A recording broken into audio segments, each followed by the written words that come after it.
السلام علیکم ګرانو کتونکو، امید لرم چې ټول به روغ جوړ یاستئ. ملګرو، په نن ویډیو کې به زه تاسو سره یوه ډېره دردناکه واقعه شریک کړمه.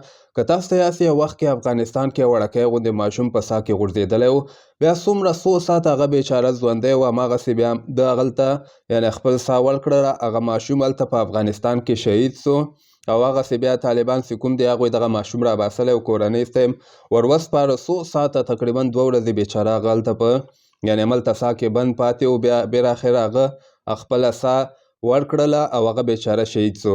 همدغسې یوه واقعه اوس په پاکستان کې په پیښور کې چې کوم ده دغسې واقعه رامنځته سوې ده. باړه کې فکر کومه دغسې واقعه رامنځته سوې ده چې د یو پښتون بچی چې کوم ده دغه بیچاره په ساه کې غورځېدلی ده. 15-80 میټرۍ نه لاندې دغه ساه نوې ساه اصل کې جوړېدله، نو دغلته بیچاره ماشوم وړکی غوندې ماشوم یحیی نومیږي دغه غورځېدلی ده او ده هملته بیچاره ساه ورکړې ده، مطلب شهید سوی ده.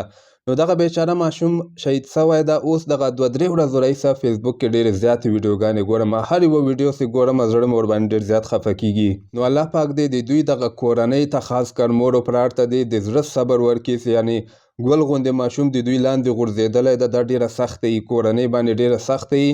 نو دوی ته پکار ده چې صبر وکړي. دغه وخت کې که د دوی کورنۍ صبر وکړي نو الله پاک په دوی ته ډېر زیات اجر ورکړي. خو بل طرف ته یو پښتون شاعر ده، ضمیر خان ضمیر نومیږي، که تاسو یې پېژنئ. دی بیا وایي چې یعنې زه دغه ماشوم چې کوم ده دا زه راباسمه، یعنې زه پوره کوشش کومه که دې باندې مصرف راځي که هر شی پرې راځي خو زه دغه ماشوم راباسمه.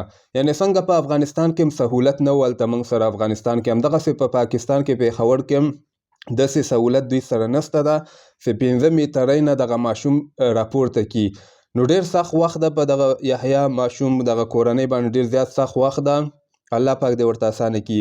او بل طرف ته عالمان بیا دغسې وایي چې کوم ده دغه ماشوم خو یې لاندې غورځېدلی ده، هماغه ساه چې کومه ده دا کنده چې کومه لاندې ده همدغه د دوی ته قبر کړي. تېره ورځ ما یوه ویډیو کتله چې دوی د هماغه کوم ځای کې چې دا ماشوم غورځېدلی ده هماغه ورته قبر کړی ده، هماغه مځکه یې دوی ډکه کړې ده، هغه یې لکه چې ورته مطلب قبر کړی ده. خو بل طرف ته ضمیر خان ضمیر چې کوم ده دا اوسه پورې انشاءالله ده چې زه خپل پوره کوشش کوم زه به دا ماشوم راباسمه. کورنۍ سره یې کتنه کړې ده، کورنۍ ته ډېر زیات خلک هلته ورغلي دي، باړې ته ورغلي دي، څوک ورسره ویډیوګانې جوړوي، څوک ورسره ټیک ټاک یې جوړوي. نو هغوی باندې دغه بد هم لګېږي. کورنۍ دې نه خفه ده چې خلک دلته راځي د موږ کیسه کې څوک نه دي.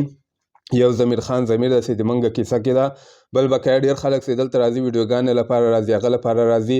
نو چا باندې چې دومره غټ غم وي موږ او تاسو ته نه ده پکار چې هلته ورسو او د دوی کورنۍ سره یعنې هلته ویډیوګانې جوړې کړو. خامخا یو کورنۍ باندې چې تکلیف وي او غم وي ته به یې هلته ویډیوګانې جوړوې یا هغه کوې، دا خامخا په کورنۍ باندې ډېر بد لګېږي. نو الله پاک دې دغه ماشوم وبخي. او بل که موږ راستو دغه ماشوم خو به الله پاک بخلی، ځکه دنه خو حساب و کتاب نشته، دا به ډایرکټ جنت ته به لاړ شي. خاص کر د ده مور او پلار ته پکار ده چې په دغسې سخت وخت کې اوس باید دوی صبر وکړي، ځکه صبر که دوی وکړي الله پاک به دې نه ډېر زیات اجر هم دوی ته ورکړي. نو کورنۍ ته یې صبر جمیل غواړم. او دغه خبر اوس زه خپله ورباندې ډېر زیات خفه سومه. دا څو ورځې ویډیوګانې ډېرې زیاتې وایرل سوي دي، نو ما وغوښتل زه هم تاسو سره که تاسو ورنه نه یې خبر تاسو سره دغه خبر شریک کړمه. خپل نظر هم لاندې ما سره په کمنټ کې شریکولی شئ. نور ښه وخت ولرئ. الله په امان.